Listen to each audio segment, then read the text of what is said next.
Naisipan ngayon sa marami ang huling mensahe ni Isko Moreno at Paulo Contis sa pagtatapos ng di umanong huling episode noong Sabado sa noontime show na Tahanang Pinakamasaya. Hindi man direktang sinabi ng mga host na magtatapos ang kanilang programa, ay tila nagpahiwatig naman ito na hindi na-e-ere pa ang kanilang programa. Kasunod ng kanilang naging mensahe, ay binura na rin ang Facebook page ng tape kaya naglabasan ng mga espekulasyong matatapos na ang kanilang palabas na tumagal lamang ng 8 buwan.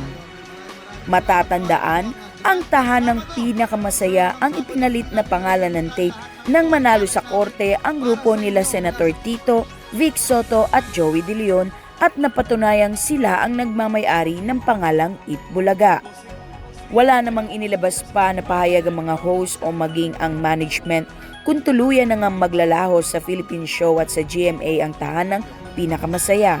Gayunpaman, sa mensahe ni Isko Moreno at Paulo Contis ng pasasalamat at pagiging emosyonal sa nasabing araw na iyon ng mga host ay tila pagpapaalam na maugong din ang espekulasyon tungkol sa naturang noontime show. Naglabasan naman sa iba't ibang media platforms at maging sa social media ang mga reaksyon ng mga host sa nasabing huling araw na di umanong ng programang ito.